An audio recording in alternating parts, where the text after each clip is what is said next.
As you may or may not know, my wife and I just got back from Vegas. It was a great trip. We ate, we drank, we had a blast. But then we got home and looked at the credit card, and I gotta say, it doesn't matter how much fun you're having, $25 for a drink is a ripoff. Frickin' Vegas. I hate getting ripped off, and so do the lads over at Harry's. They spent years watching the razor blade companies rip people off and said, no more. Not all heroes wear capes, my friends, and they want to prove that they're legit by offering you hot dogs a $13 trial set for just $3 at harrys.com/RTG. I've been telling you about them for months, and I'm genuinely proud to have Harry's as a sponsor of this show. I wasn't kidding. The plastic, futuristic-looking crap razors you get at the store are overpriced and they're poor quality. Harry's blades are crisp, clean, and classy. They're the kind of razor you'd expect your grandpa to have on his bathroom counter. And most importantly, they work. Shave after shave, they're so smooth, they're precise. I used to go through the crappy store blades all the time, but Harry's are built to last. And they're not just better quality than the other names, they're more affordable. And they deliver. Just set your schedule, and for as little as $2, new blades, shaving creams, lotions, everything you need, right to your door when you need it. I genuinely cannot think of a reason not to try Harry's. And I'm not just saying this because they're sponsors. They're the best shaving supplies I've ever used. Try them out, and if you're not happy, your shave's on them. And unlike the other subscriptions, they're really easy to cancel if you want to too, which is a nice bonus, but believe me, you're not going to want to cancel. Getting ripped off isn't funny. Switch to Harry's. Get started with a $13 trial set for just $3 at harrys.com/RTG. That's harrys.com/RTG for a $3 trial set.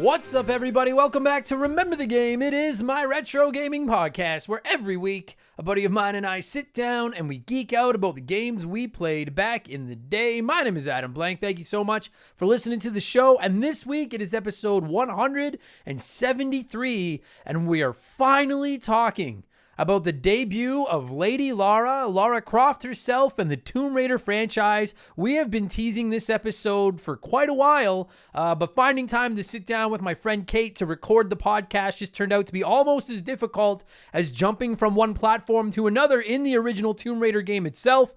But if you stick with it, persistence pays off, and we got ourselves a fucking podcast. Tomb Raider won our Patreon poll a couple of months ago, and I was really excited because I'd never played the OG Tomb Raider games. My introduction to the series was actually the modern trilogy, which I think are absolutely fucking incredible, by the way. I love these types of games as a whole. Uncharted is another series that I really adore. So I was really pumped to see where the Tomb Raider franchise began, and just kind of where that whole 3D exploration adventure style game as a whole, the genre, kind of began as well. And to get it out there, I know this was originally a Sega Saturn game. I'm aware of that. This is as close as you're ever going to get to having a Saturn game covered on the podcast. Fortunately, they ported it over to PlayStation. Otherwise, we may not have the Tomb Raider franchise that we know and love today. So, whew. And I won't lie, this game, Tomb Raider on the PlayStation 1, she plays a little rough these days. A lot rough, actually. As long as you're not moving or shooting, it's great. It's just once you touch the D-pad, it starts to get really frustrating. That's all. I like this game, but it starts to get a little frustrating. And we'll get to that in just a minute, because speaking of being just a little bit frustrating, it's time for yet another edition of the Remember the Game infamous intro. Dun, dun, dun, dun, dun, dun, dun.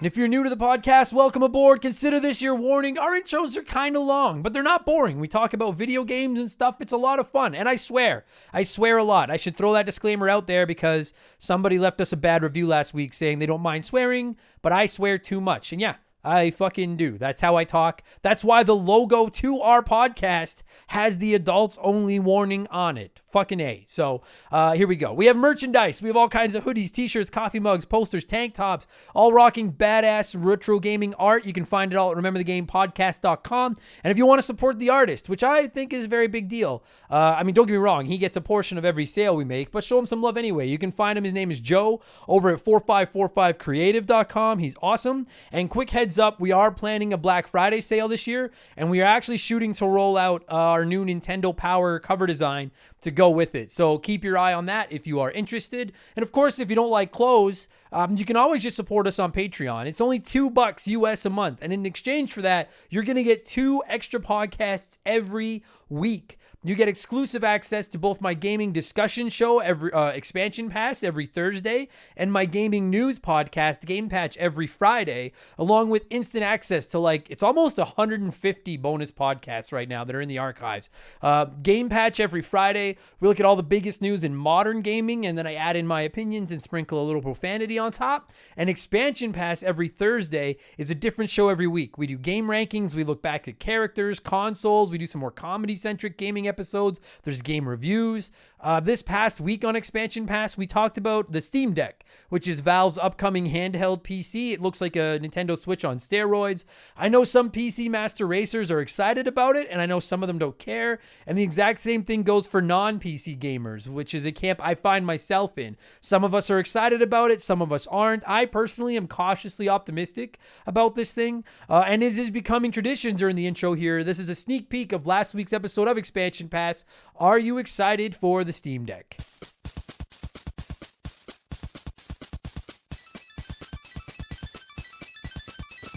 I almost always go for when I buy a phone, I almost always go for the cheapest one. I don't give a fuck. That's fine.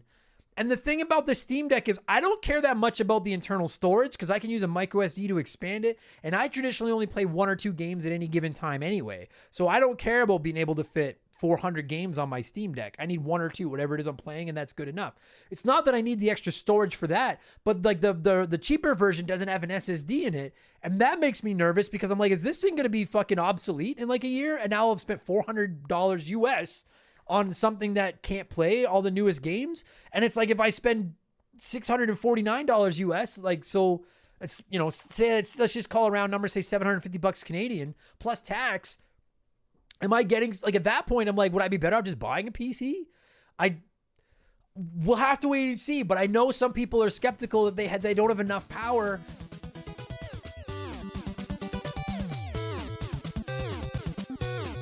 So that was last week's episode, and now for tomorrow's podcast, I want to talk gaming backlogs because I get so many suggestions from you nerds about games I should play, games I need to play. Have you played this? Why haven't you played this? And I appreciate them. I really do. I never get tired of them, but I always say I'll add it to the pile, and I really do, but the pile has grown completely out of control. So I want to talk about some games that have been on my backlog forever that I really do plan to get to, I promise. And we'll talk about some of your backlogs as well. So that's what we're going to talk about on tomorrow's Expansion Pass. And again, $2 a month is going to get you instant access to those podcasts, plus all our old ones, plus new ones, plus access to the Remember the Game Discord, the chance to vote in our monthly Patreon poll. You get to submit comments to be read on all of our podcasts. You can DM with me, and you get a shout out and get to hear me mispronounce your name, just like I'm about to do to most of these people. A huge thank you to all of our newest Patreons: Brad Huff, Tom Horvath,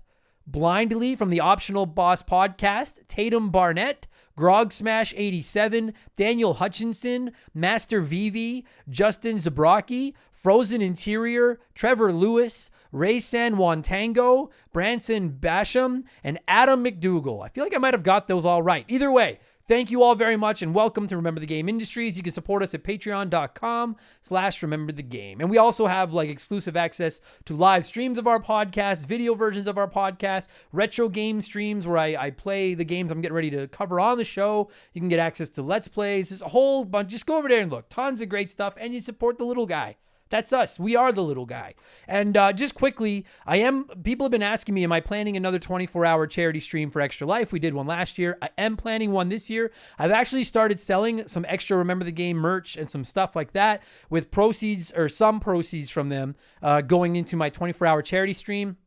So if you'll just indulge me for 1 minute, I'm going to have the final date of my stream locked down in the next couple of weeks. I'm a stand-up comedian outside of my podcast, if you didn't know that, and I'm still getting bookings for the holidays, so I can't really book it until I see when I'm not going to have any more. I can't book my 24-hour stream, that is, until I know when I'm not going to have comedy, but I'm shooting for the weekend right before Christmas. Last year, we raised over $4,000, and maybe I'm swinging for the fences here, but my goal is 10 grand this year. That's all money that's going to be donated to the Stollery Children's Hospital here in Edmonton, which is the biggest, best children's hospital in Alberta. We take care of kids. I shouldn't say we. I literally have nothing to do with them. But they take care of kids all across the province. So Shaylee and I, my girlfriend and I, have agreed that we're going to donate 50% of my Patreon income from December to the stream. So if you're looking to sign up and you want to wait till next month, half of whatever you decide to sign up for on Patreon is going to get donated to the cause. And then I'm also selling some extra stuff as well, some unique gifts to help raise money for the charity stream as well. I'm not doing it to get rich or anything. We're selling our Remember the Game lanyards that I've been talking about selling forever. Shipping is fucking awful on them. Cursed by Canadian blood. I'm sorry. It costs a fortune to ship stuff from our igloo here in Canada, but I did throw in a little bit of extra value. So they're $30 shipped in Canada, the US, $35 everywhere else on the world, and it's reasonable shipping times. You will get them by Christmas. And they come with not only a lanyard, but you'll also get a hot dog sticker, you get a collage magnet, and you'll get a personally written postcard. And if you see, I posted images of it on my social media and stuff, like I'll write you an actual note. It won't just be like, thanks, Steve, Adam. You get an actual note.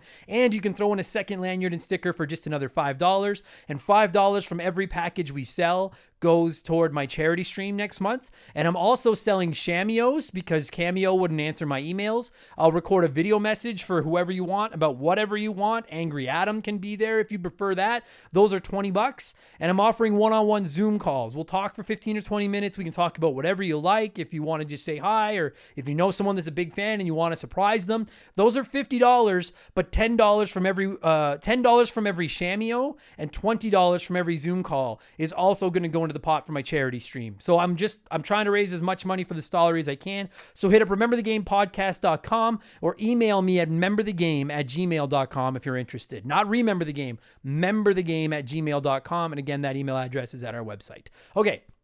That's all my plugs. I know it was a little bit longer than normal, but I think we can raise 10 grand for the Children's Hospital this year. So I'm putting my cards on the table and swinging, and that's what I can do to help. So anyway, more information about that in the coming weeks. That's enough blowing myself. Let's blow some of you by blowing in the cartridge. It is our opening segment here on the show. I read a few comments and questions from our Patreons, usually gaming related, but not always. And we call this segment Blowing in the Cartridge. He blows all right. He blows big time. That's it, honey. Get into the spirit.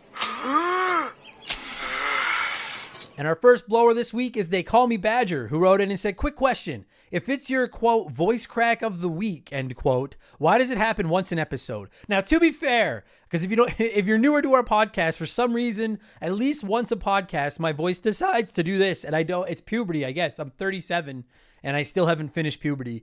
But I don't think I say that it's voice crack once per week. I think I say it's once per episode. But either way, it's weird because when I do stand-up comedy, my voice never cracks. When I'm on stage and like telling my jokes, I'm fine. But I get behind this microphone and it's like, hey, mister, your taco fell in the deep fryer. I'll get it out.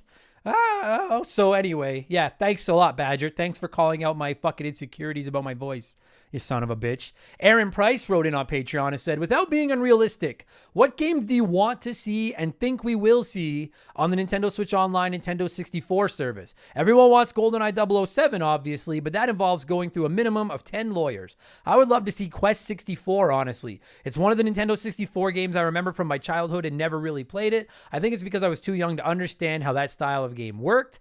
Aaron, thank you for writing in. The reason you didn't play it as a kid might have been because it sucked. I don't know. I don't remember a lot about Quest 64, but I remember renting it twice and both times being like, I fucking hate this game. I mean, WWF No Mercy is the one that I want, but that's never going to happen. If you're talking about ones that you think are realistic, I think Perfect Dark and I think Diddy Kong Racing eventually are going to come over from, because Rare, who made those games, is owned by Microsoft now, but we already are getting a couple of their games, so I think those are going to show up, and I think those will be cool. Smash Brothers would be awesome. I never played the original Smash Brothers, and I think we'll get that. Wave Race is one that I really want because I fucking love Wave Race 64. And you know what? Shout out to Bomberman 64. As much as I don't love this Nintendo 64, I love Bomberman 64. So I hope that game ends up on there, and I think it will eventually as well. Oh, God, I would love WWF No Mercy, but that's never going to happen. Punk Rock Geek wrote in and said, "Hi, Adam. On a past podcast, I heard you say that you read quite a lot. I've been interested to know in what type of literature you're into. I'm an avid reader myself, and I thought that you might have a few suggestions for me." So I just wanted to point out the irony that I stumbled through that entire message while talking about how I like to read. So I like to read true crime I like to read true crime. That's hard to say. True crime books. Try saying that 10 times fast. Anyway, I like to read a lot of true crime books. I love autobiographies. And then for fiction, I really like Dean Koontz and Stephen King. And then if you've never heard of him, Michael Connelly. He writes these, like, they're fiction, but they're about like a detective or several detectives researching crimes. And he's actually become one of my favorite authors. So that's somebody else that I really like to read. Thanks for writing in, Punk Rock. Lord Finish wrote in and said, "You recently shared some negative feedback on social media, and I found that fascinating. As somebody who likes every little bit of your show, I thought that it was interesting to hear from somebody that doesn't like your show. Could you perhaps read some negative comments on your podcast in the future? Not to mock or shame anybody, but out of pure public interest, for scientific reasons, you know? I would really, really want to know reasons why somebody doesn't like your show." Lots of people don't like my show, Finish. It's okay. I do usually read bad reviews on the podcast when I get one. And for the record, please don't leave me a bad review thinking like, oh, this will get me read on the show, because I'm not going to read the bad ones out here every week. But we've only gotten 2 that I can remember, and I couldn't find the first one. One was from a dude named Stefan779988. If you listen to our archives, he's in there somewhere, and he called me the Rambling Idiot. And so I actually launched a podcast called The Rambling Idiot, which is exclusive to our Patreons. And so thank you very much for that, Steven. And then, yeah, we got a review last week from Lexiax. And Lexiax wrote in and said, this was the review that Lexiac left on Apple Podcasts. "I was really excited to find this one and queued up a bunch of episodes. Shame I had to delete them all. I couldn't make it past about 25 minutes of the first one I tried. It's such a great concept, but the constant swearing gets tired quickly. When every other word is the F word, it's just distracting and lame. Plus, the episodes are way too long for what they are. Most of it just seems to be filler. It needs an editor. Not against swearing, but this one is boring. 2 stars. So I would like to, so there you go. So there's one of the bad reviews. So apparently, according to Lexiax, I swear too much. The episodes are way too long for what they are, and it needs an editor. And all of those things are true. But you know what, Lexiax? Fuck you. I'll keep swearing as much as I want, because that's how I talk. I can't afford to hire an editor, and I wouldn't let anyone edit this anyways. And you know what? You think that my show sucks. You're the peckerhead that downloaded a whole bunch of episodes without listening to one and then found out you didn't like them and had to delete them all. So who really sucks here, Lexiax? 1 star on your podcast listening abilities, you dink. But anyway, yeah, they're bad reviews. I don't care. They roll off my back. Leave a bad review. I don't give a fuck. But hey, that said, if you like the show, leave a good review, because they counteract the bad ones and they help people find us, I think. Joe Gillespie, our very own resident artist, wrote in and said, "I'm digging all the latest power-ups for Remember the Game Industries. I think one thing is sort of lacking. I know you've been hesitant to do this, but I feel like the time might be right, especially with so many new listeners checking out the show every month. I think you should implement a standard rating system for the games, maybe something like 1 to 10 hot dogs. This might help people know what games or you think are worth checking out when they're looking for a retro game to try for the first time. This might help someone who's on the fence about a game, but see you dig it, so they give the episode a listen. Or how much you hated it, and that surprises them too. Anyway, just a thought." So that's interesting. If you don't know if this is your first episode, at the early days, we used to rank them out of 10. Now when we're done, we rate them out of just whatever number we can come up with. So I'm honestly curious if people would prefer me to rate them out of 10 so that you can get an actual feel of what it's worth or what a game is, then yeah, fucking yell at me. Because sometimes they're very hard to come up with the random scoring systems. So that's interesting, Joe. I mean, it's not a terrible idea.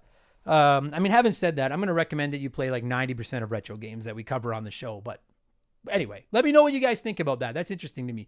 And then before we get to letter time, Master VV wrote in and said, "Hey, Adam, so say you had some clout at Nintendo and were able to pick the first few games for Game Boy if they released it on the Switch. What would be your poison?" So first of all, Master VV, if I had some clout at Nintendo, we'd be getting a new F-Zero, just for the record. Pokemon Red and Blue, that would be my number 1 ad for Game Boy games, but I know that might not be that easy. because they don't own those completely necessarily. It's a whole thing.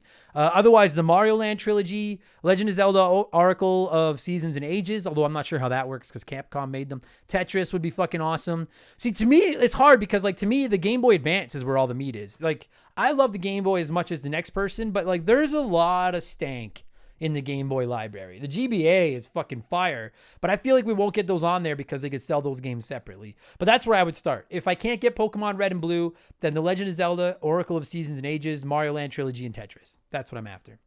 And finally, before we move on, it's letter time. It's letter time. And Frozen Interior wrote in and said, "Hey, Adam, I finally made it through the backlog of podcasts for Remember the Game, and I can say that I was thoroughly entertained by each of them. With that being said, I had to back your Patreon so that we could continue to get more content from you. Thanks a lot, Frozen. I am curious to hear your thoughts on how video games have evolved over the past 30 years or so. It's insane to see how far they've come visually and mechanically. Retro games will always have a big place in my heart, but I'm really excited to see where gaming will be at in the future." So thanks for writing in, Frozen. This could be a podcast completely of its own.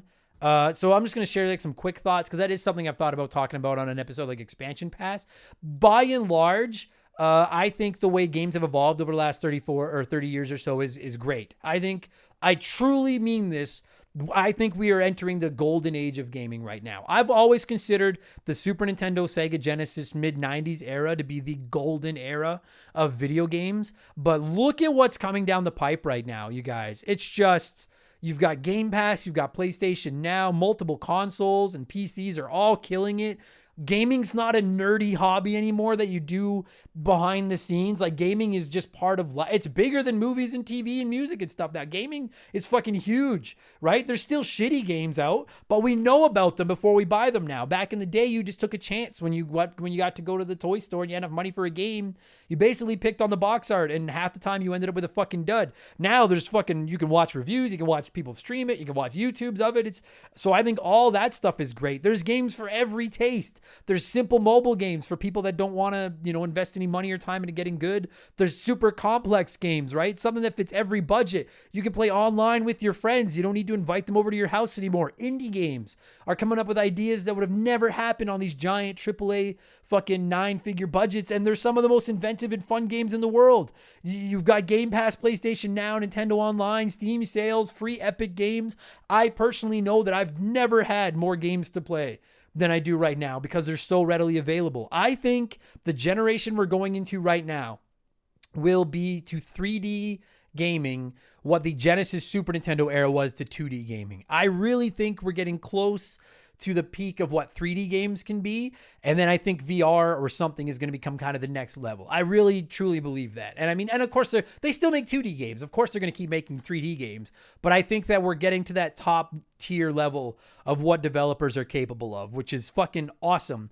I do think there's a couple of minuses too. I think microtransactions suck. I think broken games with day one patches that then don't patch everything fucking suck. The loot box, this whole thing with like FIFA and stuff is a fucking joke. There's horrible fucking people online. And I mean that when like you play online and you get people that just come to your chat, drop racist fucking comments and disgusting shit like that. And of course, it's so toxic. Gaming, like that's the big thing that we've tried to build here to Remember the Game Industries is a community that is not hung up on the toxicity that is just fucking completely infected every aspect of gaming online these days. It's just like when I was a kid, we had the Nintendo Sega console wars, but it was fun. Like, sure, we chirped each other a little bit, but any chance I got to play a Sega console, I was like, fucking rights. I didn't have one of these. I want to play this. Now you get people that call each other the most disgusting shit in the world because they play on PlayStation or Xbox or fucking whatever. And so I do think there's some minuses to go with the positives, but by and large, I think gaming has never been better. And I think that the next 7 or 8 years is going to be just all-time historic. I really, truly believe that. So I'd like to do an episode all about that down the road at some point. But we'll wrap this up today. Thanks to everyone that wrote in this week. I appreciate it very much. And I'm sorry, there was one more comment that I meant to squeeze in, and I deleted the post off our Patreon page without getting it, and I apologize. Somebody wrote in and basically just dropped as many big 4, 5, 6 syllable words as they could into their comment just to try to trip me up. I missed yours, and I meant to put it in. So if you could submit it again, I'll read it next week and stumble through it. Okay. Thanks to everyone that wrote in this week. I appreciate it. Let's get into our Smash Hit segment. Play one, remake one, erase one.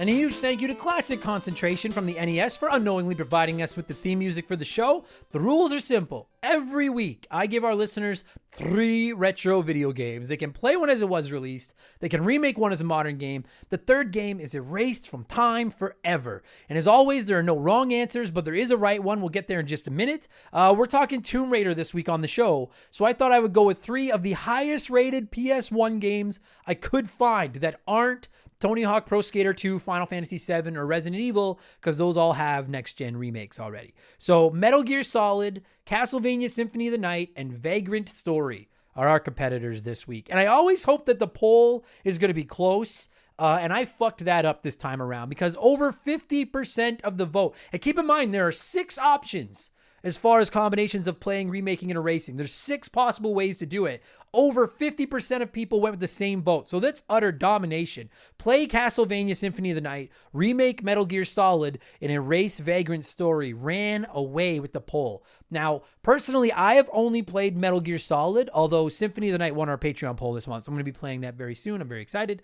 So maybe my opinion doesn't matter because I've only played one of these games, but that is actually what I would do as well. Play Castlevania, remake Metal Gear, and erase Vagrant Story. And I don't usually go with the majority, but I think most of you are right this week. So let's just see what a few of you had to say before I explain, show you my work as it were, and explain my logic. Dude, this one turned into like a mini confessions episode. We had like 50 comments and a ton of people just wrote in airing their true feelings about a couple of these games, particularly Metal Gear Solid. Listen to this. Corey Street wrote in and said, play Castlevania, remake Vagrant Story, and erase Metal Gear Solid. I'm sad to see Metal Gear Solid go, but it has a remake on the GameCube. Vagrant Story was an interesting game, and I'd love to see it on all consoles remade, and you gotta play Castlevania. It's a classic. Now, Corey, I did forget about the GameCube version of Metal Gear Solid. Having said that, if I was gonna remake Metal Gear, I would prefer to see it like fucking Final Fantasy 7 remake style remade, like full blown balls to the wall, like bum ba ba ba. But you are right, I forgot about the GameCube one. Stephen Parnell wrote in and said, you love making hard choices for all of us, don't you? I loved all 3 of these, but Vagrant Story just beat out Castlevania, seeing as they've made a next-gen Castlevania game already, and Vagrant Story was one of the best games on the PlayStation 1. So I'll play Metal Gear, remake Vagrant Story, and erase Castlevania. Whew! I'm not defending it or denying it. I haven't played Symphony of the Night, but that is a hot fucking take, Steven. Erasing Castlevania. And you aren't the only one. Captain N wrote in on Patreon and said, everybody sings the praises of Castlevania Symphony of the Night. But if you aren't into Metroidvanias, then this is a no-brainer. Erase it. Remake Metal Gear Solid because it's a genre-defining game. It would be great with an overhaul of graphics and controls. And then play Vagrant Story because I haven't played it yet. It sits on my shelf ever so patiently waiting for its time to shine. Boy, I mean, I guess you're right. If like, I'm not going to shit on anyone for erasing Castlevania. You could erase any of these 3 games and I'm not going to freak out on you over it. It does seem crazy to erase arguably the best game and one of the most popular franchises ever in Castlevania, I guess. Having said that, yeah, if you're not into Metroidvanias, then that game is it's a waste of your time. So, all right. I'm not going to yell at you. Fair enough. Now, fortunately, not everybody erased Castlevania. Listen to this. Welsh Destroyer wrote it and said, okay, Adam, I'm not going to sugarcoat this. I'll be blunt as fuck. Play Castlevania because of the 3, it's more of an iconic game and I never played it. Remake Vagrant Story. My God, this game would be epic with more up-to-date graphics. And then erase Metal Gear. Warning, this game sucks ass. Listen, I have some criticisms of the original Metal Gear. I won't lie. I don't know if I would go as far as to say it, quote, sucks ass. But you said you weren't going to sugarcoat it, and there's no sugar in ass. So fair enough. Tatum Barnett wrote in. That's a horrible analogy. Tatum Barnett wrote in and said, let's see. This is my very first play, remake, and erase one. I would play Vagrant Story because I never have actually played it before, and it seems cool. There's my voice crack.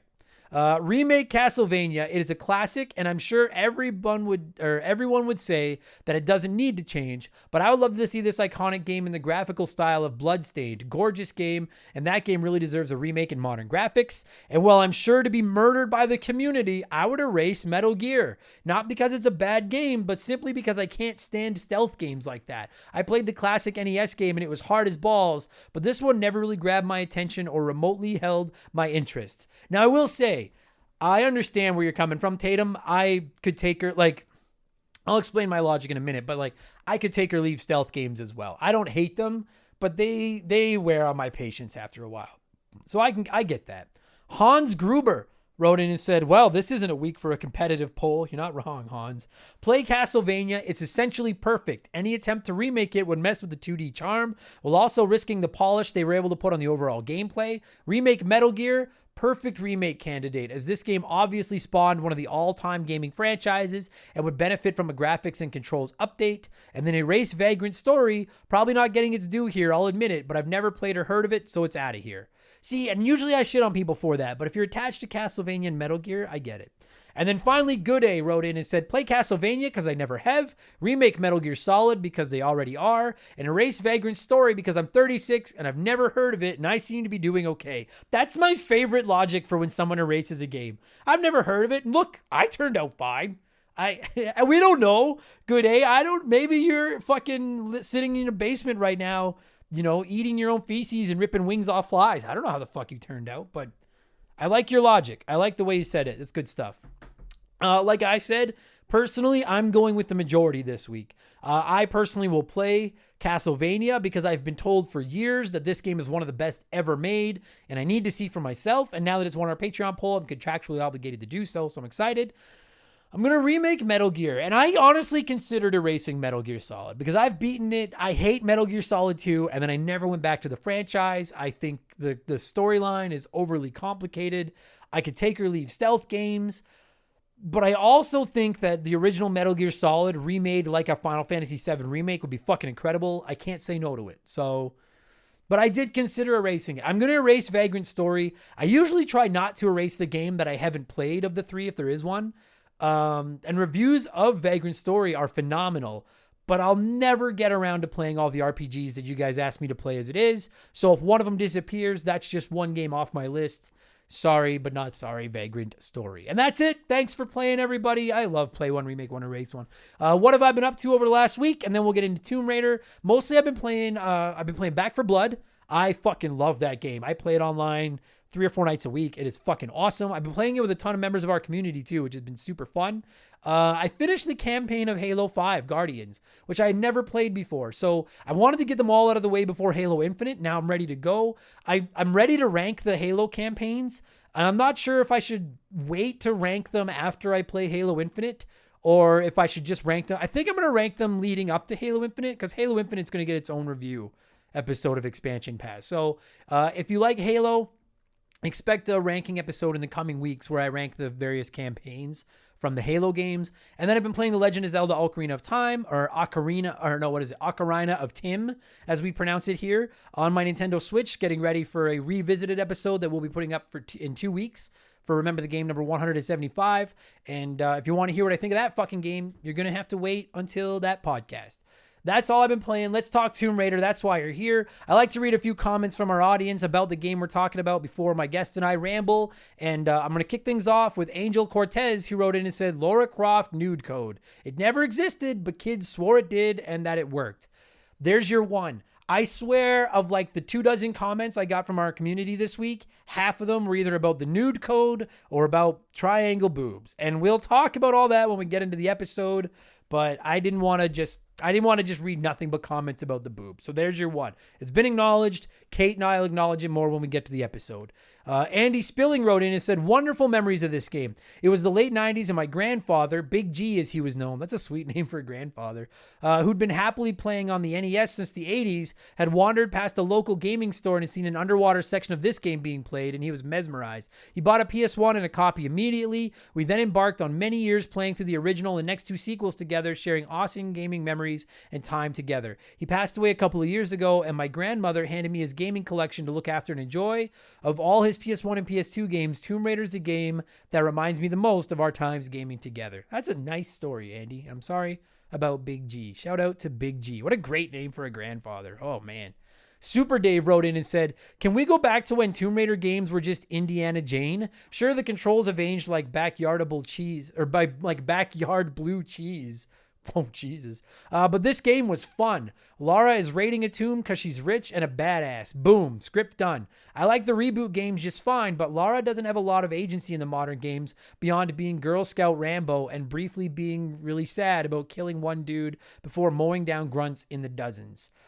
That's a fair take, Super Dave. I love the modern Tomb Raider trilogy, but I get the logic. And then Beth wrote in, and normally I don't read super long comments in this section, but Beth this is well worded, so we're going to get through this. Beth wrote in and said, I'm a massive PS1 to 360 era Tomb Raider fan, ever since I played Tomb Raider 2, which was my first, and it's still my favorite Tomb Raider game of all time by a mile, and I have been a die-hard Lara fan ever since. The games are so atmospheric. From the moment you walk into the first cave and the wolves come running at you, even the silence is perfectly eerie, to the what the fuck moment where the T-Rex comes stomping towards you after you've had raptors surprise you in the tunnel. I know the T-Rex is laughable now, but at the time I felt like I was fighting the Rex from Jurassic Park. The levels in Atlantis were suitably hard and suitably gross near the end, and I liked the tactics needed to fight some of the enemies, like the centaurs and those giant skinless mummy things. I fucking hate those things. What I love most about the games is the exploration and the globe-trotting, which sadly seems to be abandoned in the reboot, and just surviving the environment,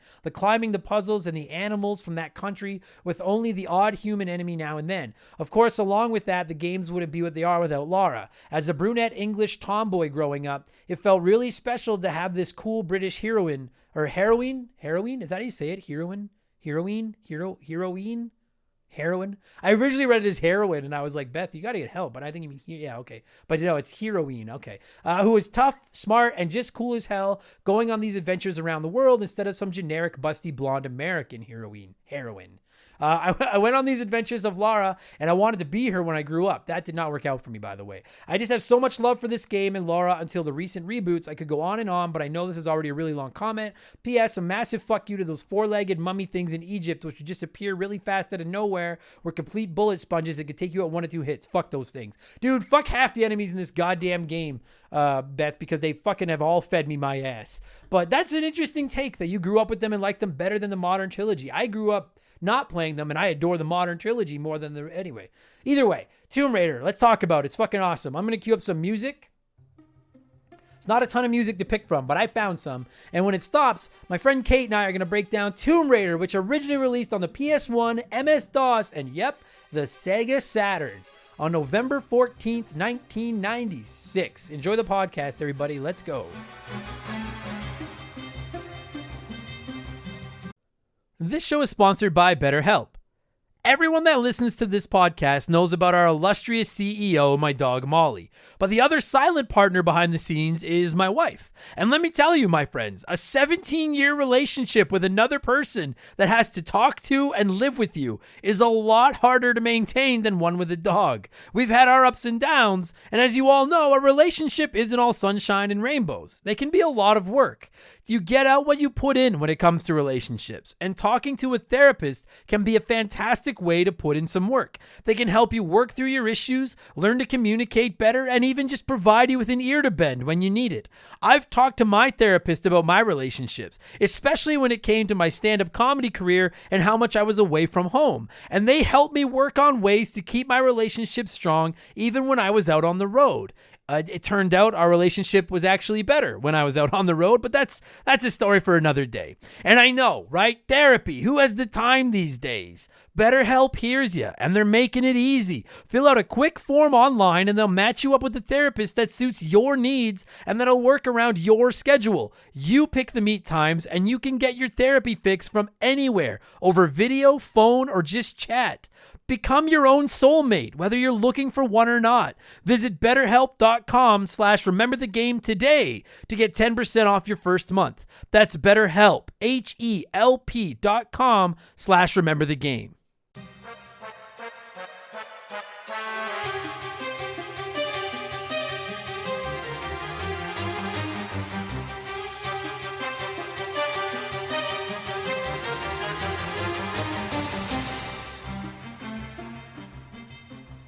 Okay, so joining me via the blank phone this week to deliver the much anticipated Tomb Raider episode, as I'll have already explained in the intro, returning to the show is my good buddy Kate. How's it going, buddy?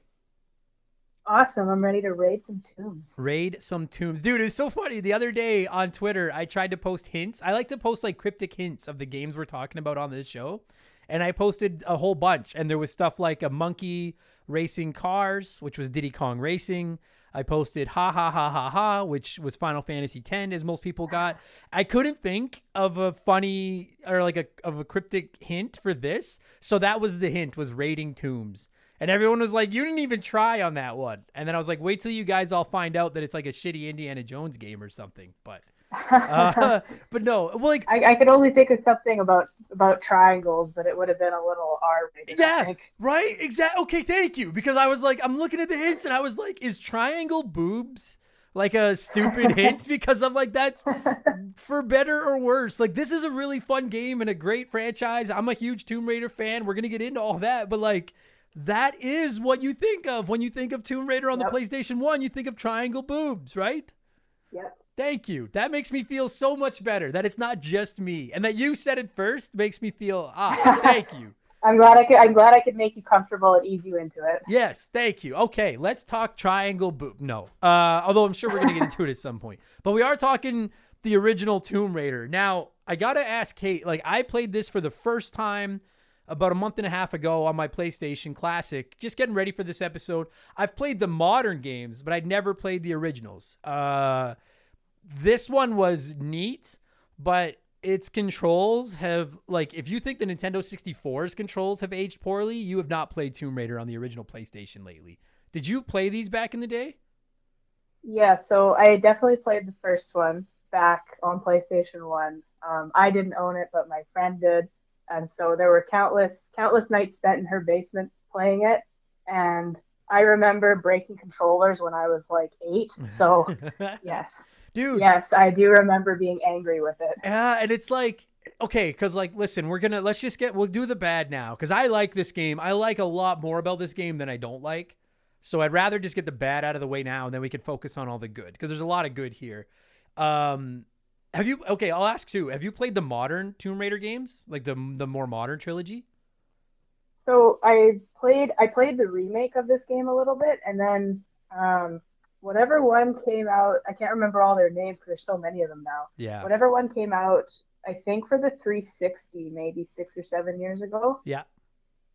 I played a little bit of that one with like the really updated graphics. And, okay. Like, yeah. Okay. Because like, I'm going to warn everybody right now. Like, I talk about these games all the time, but if you have not played the modern trilogy, they're dirt cheap now, and they are fucking superb. They are like, I think you can't, I don't want to say you can't talk Tomb Raider without talking Uncharted, but it's so obvious that Uncharted is inspired by Tomb Raider. Like, playing Tomb Raider on the PS1, it felt like a pre-beta demo version of Uncharted. Like, it's like there's so much the same. I like the modern Tomb Raider trilogy better than I like the Uncharted trilogy. Like, they're that, and I like the Uncharted trilogy a lot, but like, they're so good. And I think a big part of it, I know we're going to talk about the bad stuff, but I can't help myself. I think the big thing about it is like, dude, Lara Croft is fucking awesome. And it's not about the triangle boobs and all that stupid shit. It's just, she's just like, I don't know. I don't even know what it is about her. Cause like in this game, there's like a story, but like, I don't even know what the fuck the story is. She's like so bland with just like her accent, and she doesn't say a lot. And I don't know why I think she's so badass, but she just is. Does that make sense? I don't know why. Like, I don't know. She gives no fucks.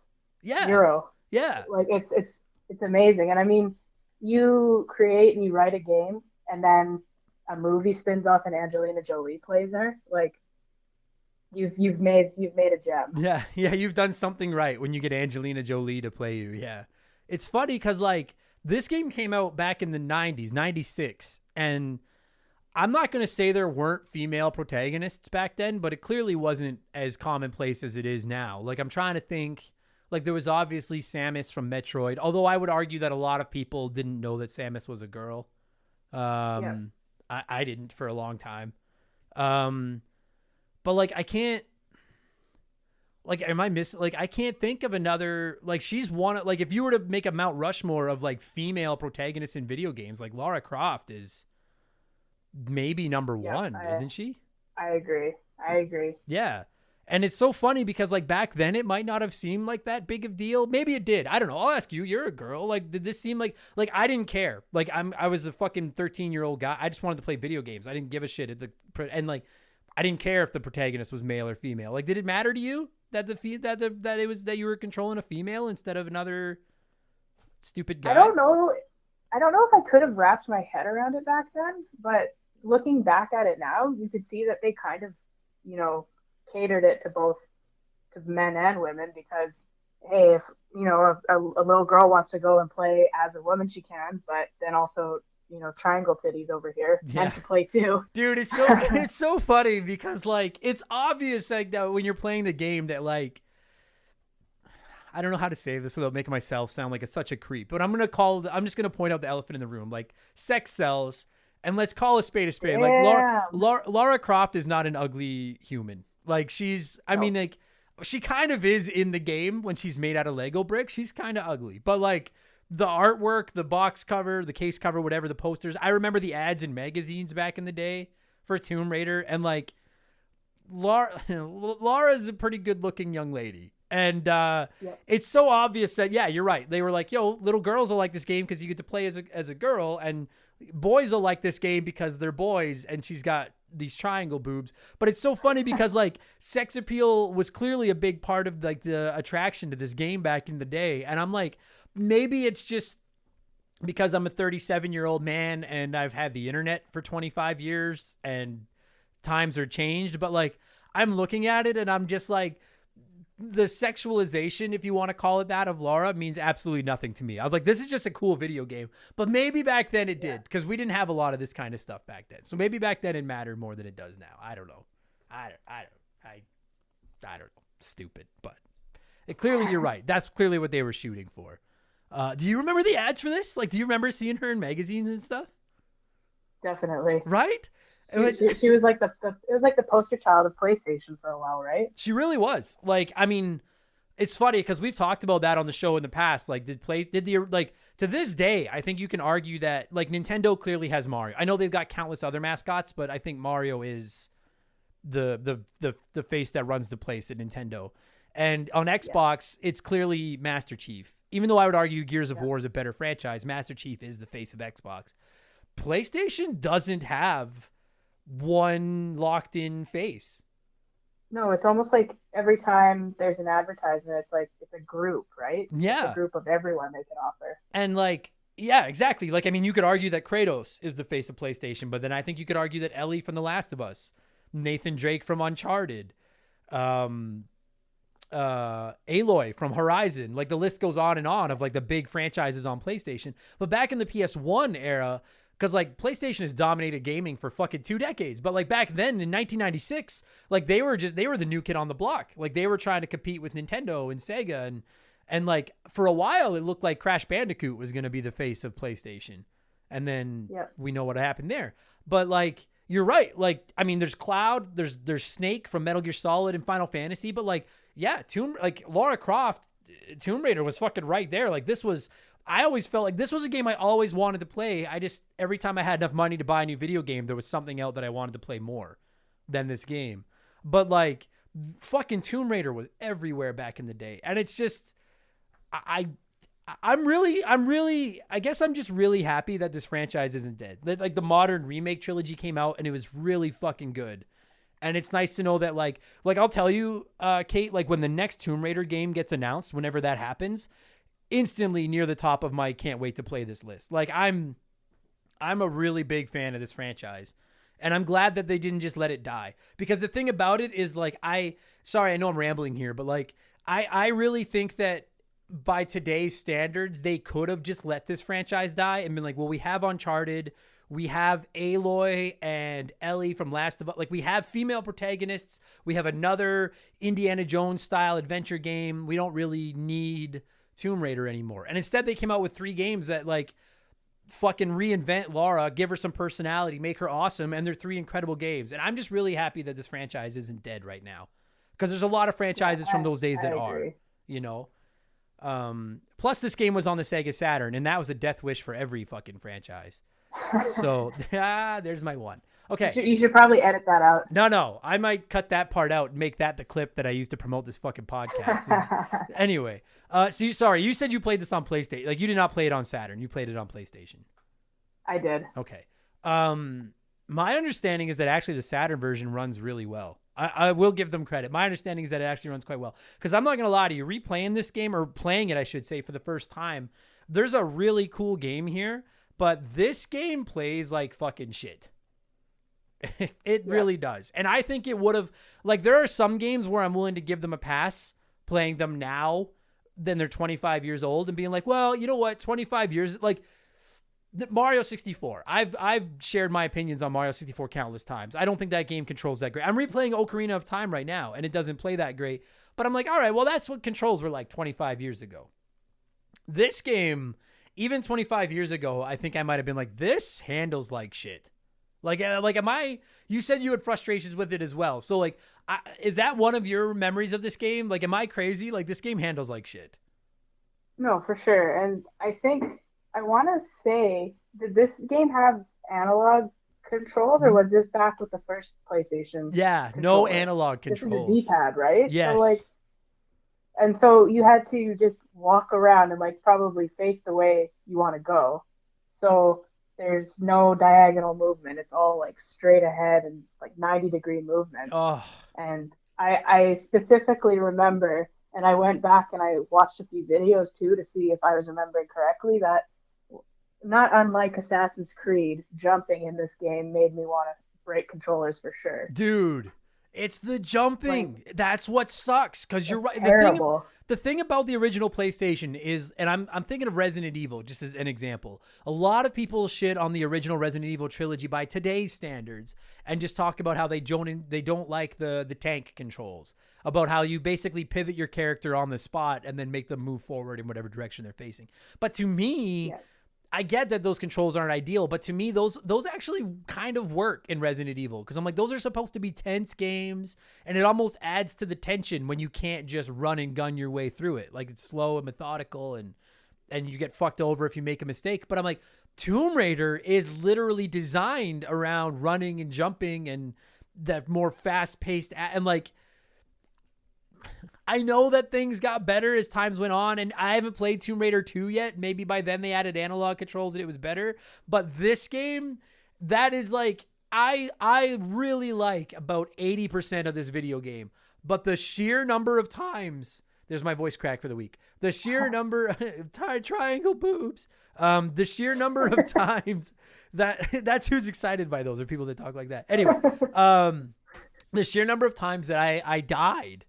Or not even, that's the worst part, is not even died.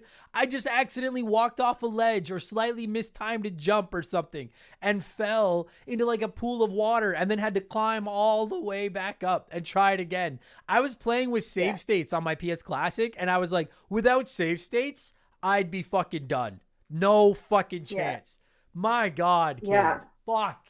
I played a little bit just to like try and remember the story. I played a little bit of Tomb Raider Anniversary on my Xbox. So with that one, like, obviously all the graphics and everything was remade and the controls were a little better and the story is slightly different. But even in that one, there were a few times where I mistimed a jump or the jump just didn't work.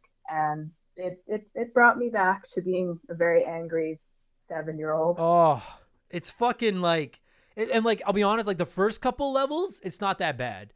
But then as you get further into, like, this game really, I don't think this game is like soul crushingly difficult, but this game's got some bite. In the later half of the game, it's got some bite. And half of that is from enemies.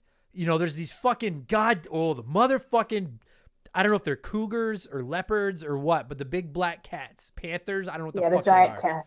But I hate those motherfuckers so much. And then there's like this guy that keeps showing up with a gun and he takes like 400 bullets to put down. And like, he kills you over. Like, they suck. But it's the fucking platforming, the running and the jumping. Because it's one thing to have to line up like your angle perfectly, which sucks, but it's doable. Especially, it took me a while to get a feel on, like, you can use the L1 and R1 triggers to make her like sidestep. And that I realized, like, okay, if I have her facing in the right direction, but she's not lined up with the jump, get her facing in the right direction, and then sidestep over to where I need her to be. That actually made it a lot easier. But it's not just that, Kate. Do you remember that you had to do like running jumps? Yes. And like, And that's the thing too, is that this game it's an action game. It's a puzzle game, right? Yes. So everything is set around, climbing up 2,000 feet into the air, and one screw up in 1996 with no save states, you're done. Like that's 20 minutes of your time, 15 minutes of your time. God, done, dude. Gone. It was so like, it was one thing. Okay, so like if you didn't have your jump lined up correctly right as far as the angle goes and you jumped and missed, that's really frustrating. But frankly, in my opinion, after about 4 levels, most of those mistakes are on you because you know better. You're like, it took me 20 minutes to fucking get up here to try this jump. I'll take the extra 15 seconds to make sure I've lined it up correctly. Like, to me, that becomes on you. Like, I know it's a frustrating game mechanic, but you learn to be like, all right, make sure, like, it's like measure twice, jump once. Like that's what it becomes as far as lining it up. But it's the run. You have to do so many running jumps, and it takes so long to get a feel for it because you can't just run as much as you want. Like in Mario, you can run as much as you want, and then you hit jump when you want to jump. In this game, she basically takes 2 steps and then does like a running jump to go further. And so you have to line yourself up to be like, okay, I need to hold run and jump and hit forward here. And I've got exactly, say, like 1 tiles, and they're not broken out into specific tiles, but you're like, I know that basically she'll take 2 steps and then jump. And I need to make sure that by the time she finishes that second step and jumps, she's right on the lip of the edge she's jumping off of, or she won't make it across this. She's going to fall and either die, or I'm going to have to climb all the way back up here and try again.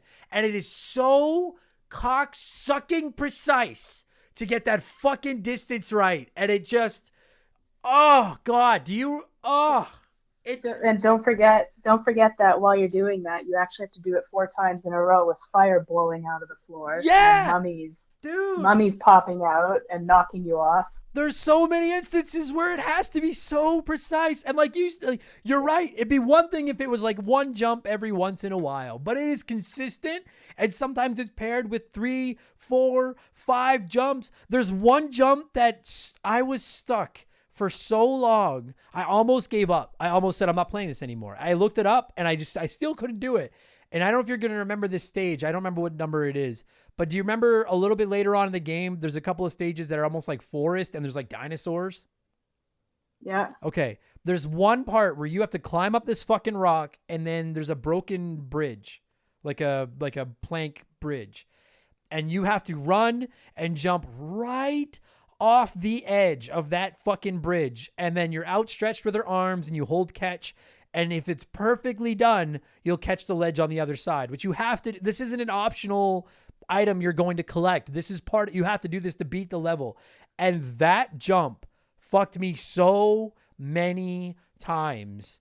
And when you fell, it took like 3/4 of your health away, so you could afford to miss it once maybe. And I was just so angry because I'm like, at this point, I feel like I've got a pretty good grasp of the distancing, but this jump was so precise. And I was like, this is the stupidest fucking, oh my God. And it's, it's this. So you mean you didn't play this game to relax? No. This conversation has me second guessing how much I like this game because that fucking, the jumps are so stupid. And like you mentioned, there's later levels. You're literally climbing. It feels like 5, 6, 7 stories in the air. And there's these fucking bats that come out of nowhere and just bump into you and take your health away. Or there's fucking fire and spikes. There's a lot of trial and error in this game. But the frustrating thing is that without save states, you can't just save whenever you want. And one mistake, which is so easy to make, and not because you're a bad player, but because the controls suck ass. You make one mistake, and now it's 20 minutes of work again. And it's like, it honestly hits a point where it's not fun. It's not fun. It's just frustrating as fuck. It'd be different, like Resident Evil. It'd be different if, like, in Resident Evil, a zombie kills you, and I know you have to go back to your last save, but rarely is it like 20 minutes of horrible platforming to get back to where you died. This game, that is the game for the last half of the fucking your playthrough. And it sucks. Fuck me, it sucks. I hate it. I hate it. It makes me feel better that you're like, yeah. You're like, because you were telling me before we started recording that you're like, I haven't played this in a long time. I'm a little nervous. And I was like, as long as you have a basic memory of it, you'll be fine. And I love that, like, your basic memory is of getting frustrated by the platforming. Yep. Fuck me, man. All I remember is jumping to my death. Yeah. Over and over and over. And the thing about it is, like, you remember that, like, oh, Kate, to save, like, to officially save, not save state save, you've got to use, like, those blue diamonds, those blue crystals. I don't know if you remember that. And, like, you could only use them once. Yeah, I do remember that. Like, so you had to make sure you were in a good spot to save. Yeah. And it was no, like, that's the most frustrating part, too, because, like, I would come up, like, because I tried to play on the up and up. I hit a point where I was like, I'm using save states. This fucking sucks. But I tried to play it on the up and up. And you come across those blue crystals, and your instant feelings should be relief of being like, oh, thank fuck. At least I can save. But instead, it's like, do I save now? Or do I go and try to do 2 jumps that are going to be tough and then come back? And because like, you can only save once. And so you, like, and you're, like, the game, I feel like the game is telling you, like, I would get this sense of dread. I would find a blue save crystal, and I'm like, for fuck's sakes, what's around the corner? As opposed to being like, fuck yeah, I can save. Do you know what I mean? Yeah, this, if you played this as a kid, it really taught you about making decisions a lot more than, we didn't get to learn taxes or anything in school, but this taught us a lot. Yeah, it's so fuck me, man. I can, like, listen, I understand fully well that save points, not save states, pardon me, save points in retro gaming was just part of life. We've all been there. You're in a dungeon in an RPG or Resident Evil, you're looking for a typewriter or whatever. I get that, like, there's some games where it sucks that you have to go from save point to save point and you can't just save anywhere you want. And I know that by today's standards, that seems very archaic, but we all know that was the norm back then. But I can't think of another game where you could only use the save points that you found once each. That was what frustrated me. If I could just save, so, like, you should be able to save as much as you want at that blue crystal. So I save, and then if I go and beat a couple of tough jumps, and then I have to double back by that save crystal, for the love of fuck, just let me save my game again. Like, why not? Well, I don't get. And how does that affect us kids that grew up with anxiety and need to save 6 times before we turn off the console? Yeah. I can only save once. Did I actually save? Oh, fuck me. Especially when it comes to a game that, like, punishes you so harshly for a tiny little mistake, especially when, like, if the controls just worked a little better, half of those mistakes wouldn't happen. If running jumps were just so, oh my God. Or there's one level, I'm just thinking about it now. You're up on all these, like, walkways up in the air. I know there's a lot of levels like that, but you have to drag, like, giant bricks around to, like, build a path. Oh God, dragging the frickin' bricks. And right? You said it. Yeah, that's exactly what I was going to. It's so tedious, Kate. Fuck. Well, and they put in the animation to make it realistic, right? Of someone actually moving a giant 2-ton block, but the animation slowed down the game so much that you're spending an hour moving a block 6 tiles over. Yes, and, like, there was this. Fuck me. There was this part where, like, you had to. I can't remember which level it is, but it's, like, burned into my mind. There's a pool of water at the base, so at least if you fall, you're probably not going to die because you're going to fall into the pool of water. But once you start climbing up, it's got to be 15 super accurate run and jump, line up your jumps perfectly, fucking grasp the edges and crawl along the edges on your fingertips, and you get up to this top part. Then you have to slide these giant fucking bricks around, and it takes so long. And if you fuck one up, you fall down and got to climb all the way up and do it all over again. And I was like, this game, like, and I know it may sound like we've just been shitting on this game for the last 20 minutes, but this is the I don't know what the word I'm looking for is, but here's the thing about Tomb Raider is, like, all of this shit is so irritating. But at the end of the day, now that I'm done it, I have good impressions of this game despite all of that. So, like, to me, that's a testament to how good the underlying skeleton of the game under all this platforming and dragging giant bricks and shit around is. Like, there's a lot of fun in there. It's just so much tedious, repetitive difficult fucking gameplay. We haven't even gotten into the combat yet, which kind of sucks fucking too. It's just it's the climbing, the jumping, and the dragging of these bricks. And those three things combined are just fuck me. Like, they could have called it Slow Raider because it is so, that sounds stupid, tedious Raider. It's just so fucking slow, Kate. God, it's not just me. It makes me feel better that I'm not the only one that looks at it and is just like, fuck me, dude.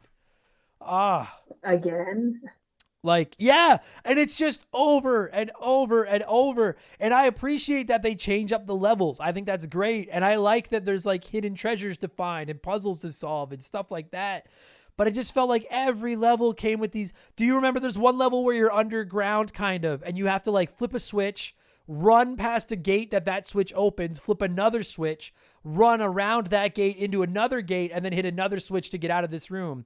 And if you screw it up at all, nothing hurts you. There's no enemies. There's no way to die. You just have to go back to start and try it again, just over and over and over again. But the controls don't lend well to running because they're the tank controls. So you're fucking it up, and it's not because it's too hard, but it's because you just run in one direction all the time and keep running into the corners of ledges and shit trying to...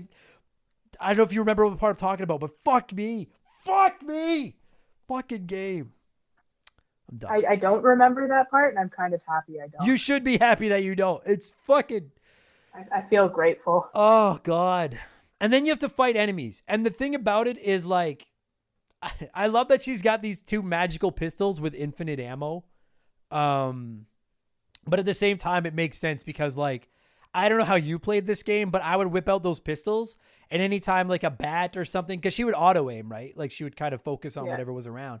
I was just mash and shoot as fast as I could. Yep.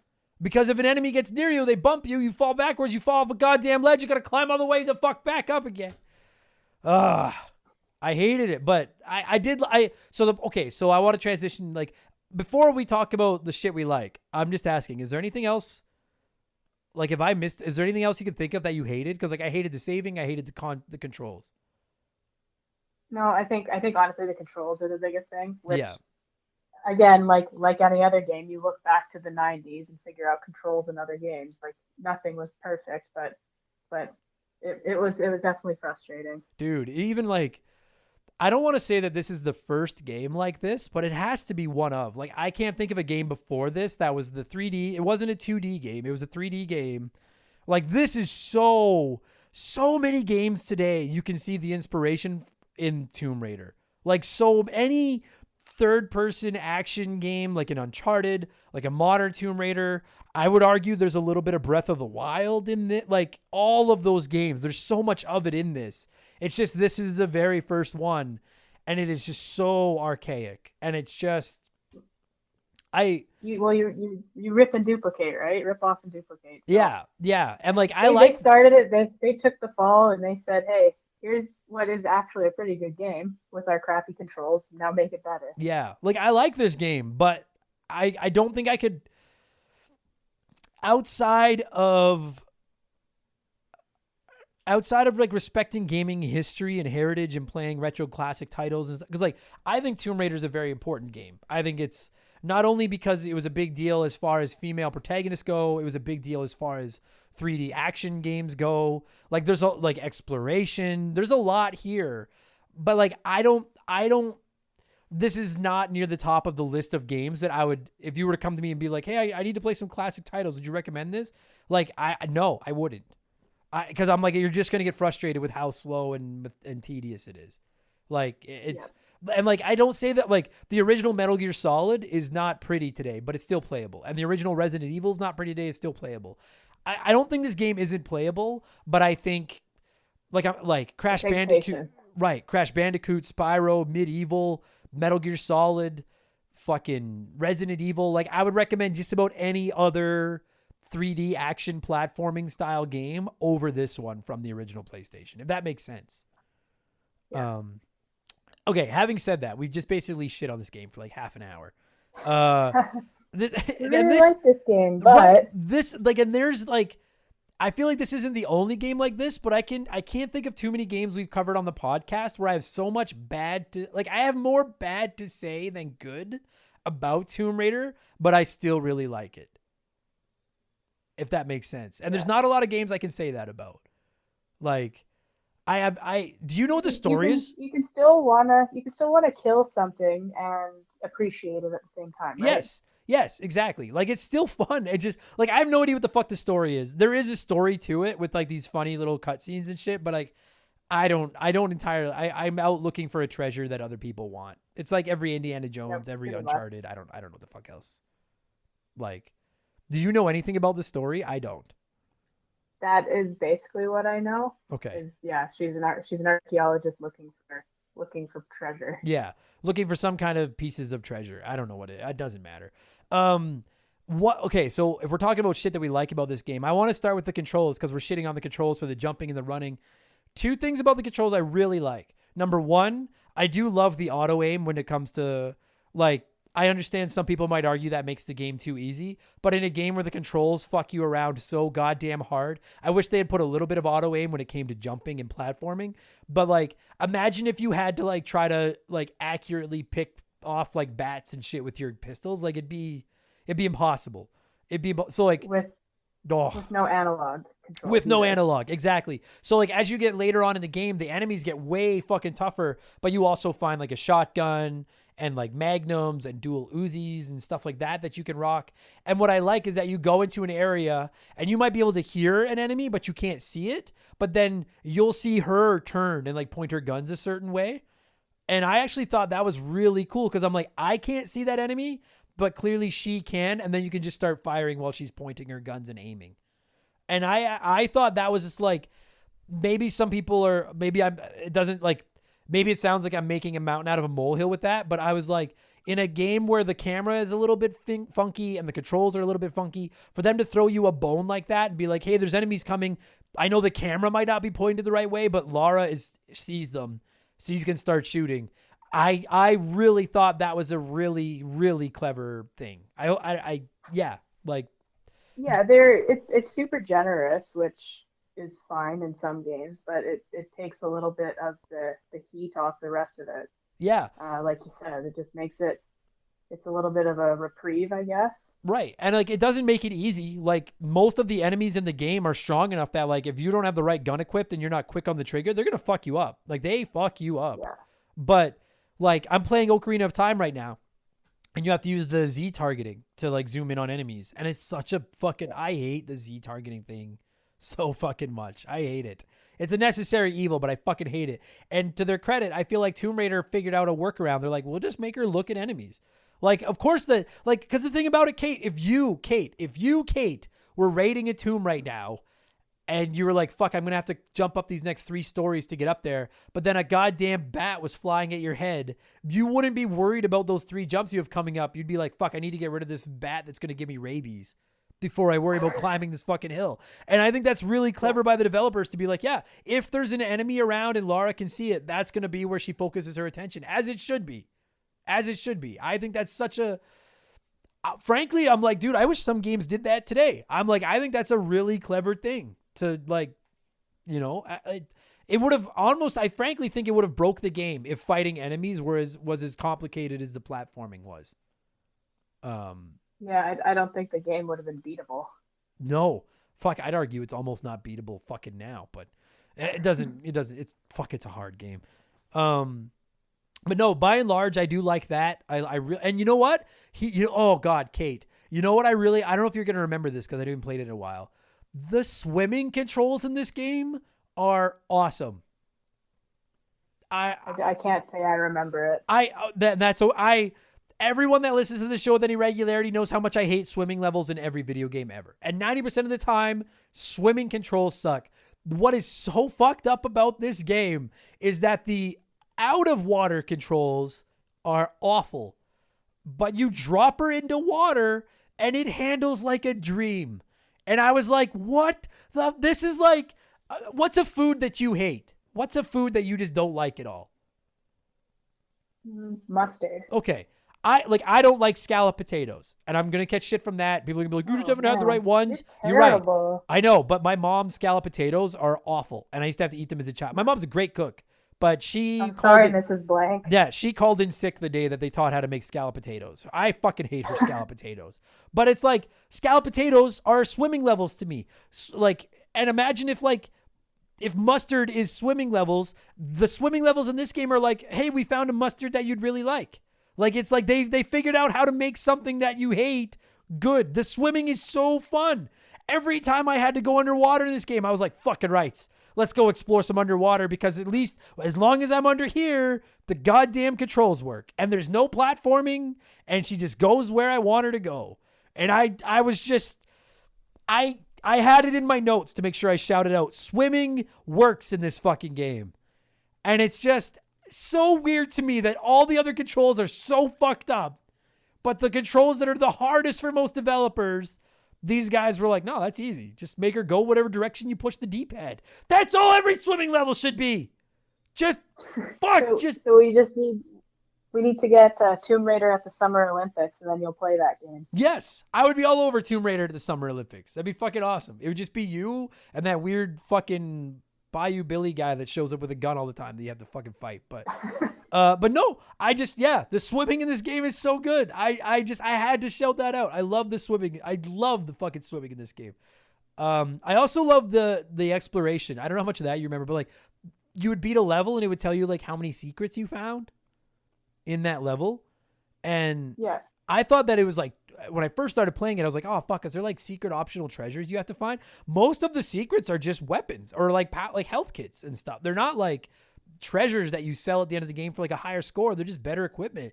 But I love that every level you can go off the beaten path a little bit. It's up to you how much you want to explore. Like these games, when the controls aren't dinking you around, these games are super fun to explore. Well, yeah, there's so much, it adds so much extra to the game. You could beat it in a few hours, or you could actually take the time to keep playing it, right? Just get better. Yeah. And I like that, like, some of the secrets are just basic. Like, you have to, you didn't see, because some of them can be incredibly difficult to find. And this is this is a victim of the times when it comes to games like this. Sometimes it's hard to tell what is just background or like wall and what is something you can climb on. Do you know what I mean? Yeah. And I don't want to fault the game for that, because that's just part of like gaming during the 90s. But I found it so satisfying because I frankly thought a majority of the secrets were hidden tough but fairly. It was obvious that like if you looked at the wall and it was like a clear sheet of rock, but then there was one little part where it was like a clear cube that you could jump up and climb on. If you wanted to take the time to look for it, you could. And sometimes you had to solve like little puzzles to access the secrets. I found the secrets so satisfying. And I like it better. I'm curious how you feel about this. I like it better when the secrets aren't optional collectibles or like meaningless things like that, but rather they're like, oh, here's more ammo for your most powerful gun, or here's another large health kit that you're going to need later. Like it rewards. Go ahead. No, I was just gonna say, like, I love wanting 100% a game, but I want it to help me in the end, like finding a bunch of flags that at the end of the day I can say, wow, I found the flags, great. Yeah. But something that actually helps you improve your character and power up, basically, it's more satisfying. Absolutely. Like in the early points of the game, I was like, dude, I have way too many health kits. Like this isn't that hard. I had more health kits than I knew what to do with. But then the last like third of the game, it gets fucking hard. And then I was like, man, thank fuck I went looking for so many secrets and found all these extra health kits, because I'm going to fucking need them now. And I agreed with you. I like to try to 100% games when possible as well. But like I really... And dude, especially in this era, in the 90s, in the era of Banjo-Kazooie, Donkey Kong 64, and Spyro, and Crash, like, and I'm not shitting on all those games, but like so many games were focused on that collectathon mechanic. Like that really became a thing back then. And it wasn't fun to look for shit that meant nothing, especially in an era where there's not even trophies and stuff to be like, oh, I platinumed the game by getting all the collectibles. It meant nothing. Yeah. But like you said, when the things you were looking for were like very critical extra health kits or ammo for guns that you have such limited ammo for and stuff like that, it really added a lot of depth to the game that I enjoyed, like looking for stuff like that. It made some of the tedious platforming and exploration worth it, because I was like, well, at least at the end I'm getting rewarded with something that's more than just a cosmetic fucking score boost or whatever, if that, Yeah, exactly. Yeah, I loved the exploration. I love the swimming levels. And I got to be honest with you, like, you know what I thought was really rad? That I don't know what I'm going to even do for this. There's not a lot of music in this game. There's not, but what is there actually sounds pretty good. Agreed. And I like that a lot of the level you're exploring and there's no music because I'm trying to, I don't know if this is going to sound stupid or not, but like it adds to I don't know if it's weird to say that a PS1 game that looks like it's made out of Lego bricks has atmosphere, but like it really did add to the atmosphere. I was about to say the same thing. Atmosphere, 100%. Like you feel like you're in these old, abandoned fucking tombs and shit, and you're like, there is nobody in here. There's no way. Like I will lie to you. Like I spent a lot of the game listening to music on my phone, which like I don't know if like were you back? I was so big on that in the PlayStation 1, Nintendo 64 era of like turning down the game and just listening to like Offspring or something while I was playing. Yep, the Offspring who will be here soon. Yes, exactly. Yeah, are you going to that concert? I would really like to. Me too. And Simple Plan's opening, and everyone's gonna shit on me for this. Yeah. I like Simple Plan, so fuck off. I like Simple Plan's great. Yeah, they are. Everyone, we just block those comments. Yeah, just block everyone that hates on Simple Plan. It'd be like 9/10 of the internet. Yeah. Fucking block. But no, like I love like I mean I think of like Final Fantasy VII. I associate Final Fantasy VII with Offspring's Americana because I listened to that CD so much while I played Final Fantasy VII, and like WWF No Mercy I used to play while I listened to CDs, and like I was playing this and I was just listening to podcasts or listening to music on my phone, and I was like I actually really like that there's not. I think it would take away from the game a little bit if you were. I like that like when you're in these temples you can hear like the like of like her footsteps like walking, and if there's an enemy you can hear the growl of a bear or a fucking cougar or whatever those animals are, and like you're alert at all times. And I really thought that added to it in this instance. Like sometimes I would shit on a game and say maybe it's almost lazy to not include music, but in this game it's better without music. And then the music kicks in when like a big enemy comes out, which even makes it more tense and even cooler. I thought I loved it. Yeah, it instead of like overplaying it, it makes it more important. Yeah, it adds that additional kind of sense of like dread when you don't know what's, like you hear that, like the dinosaur part is the thing I'm thinking of. Like you come around this, you drop down like this cliff and then you fall into this like meadow kind of covered in snow almost. And you're like, what the fuck? And then this like really intense music starts to play. And so if the music was playing 24/7, you would just be like, oh, whatever. It's the music. But like, because you're so used to not having music, this music kicks in and you're like, oh, fuck. Like I remember it. I'm like, what the fuck? And then this like T-Rex or something fucking comes around the corner. And I was like, are you fucking with me right now? That thing killed me so many times too. So many times. But it adds so much to it. And I thought like, I know we spent a lot of time shitting on the controls, but the controls, in my opinion, are really the only wart on this game. Like that and the saving system sucks. But like, I love how I do feel like in a Resident Evil way, it adds to it with the slow controls. It's too slow for what the game wants to be, but the lack of music and the sounds and like, it really does create this atmosphere if you never know what's around the corner. I like the solving puzzles and trying to like the traps of falling onto spikes and stuff like that. There's a lot of trial and error in this game, but more often than not, I thought it was tough but fair. Yeah, I agree. I think they made like an all-encompassing game. So you're right. Like the controls suck, but then you have to remember the game is 20 years old, 25 years old. So really, I mean, if you compare it to any other game at that point, the controls sucked, period, in gaming for the most part. So the game itself is actually really good. The game is really good. Like when I was, you know what the thing about it was, like when I was playing it, I try really hard.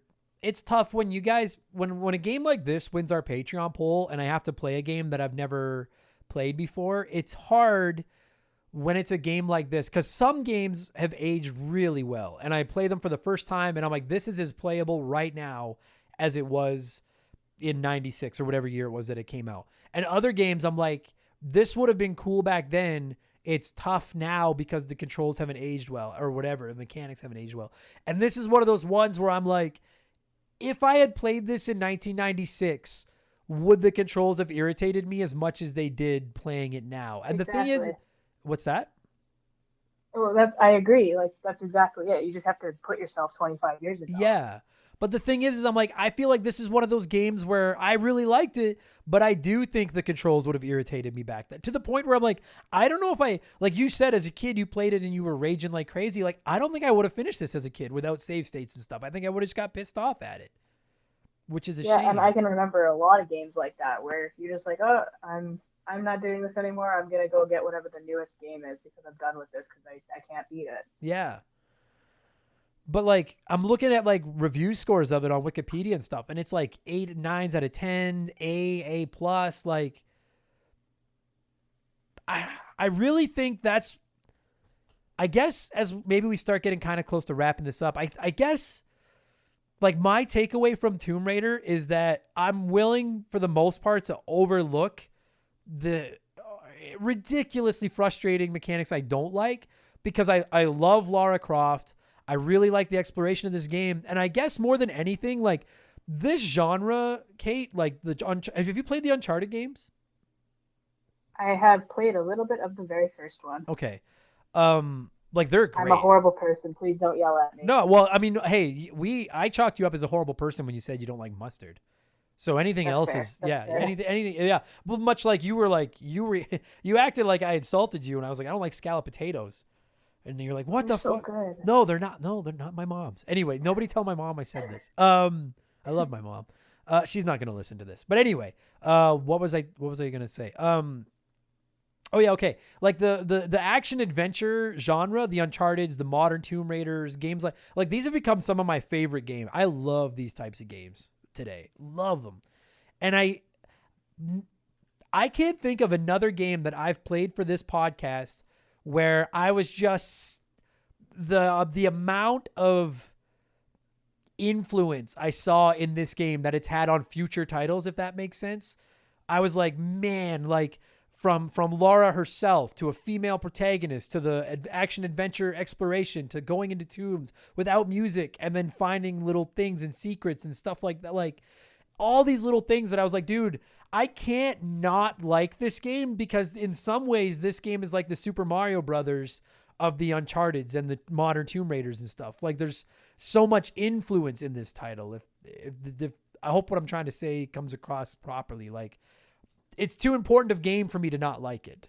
Do you know what I mean? Yeah, it paved the way. Yeah. And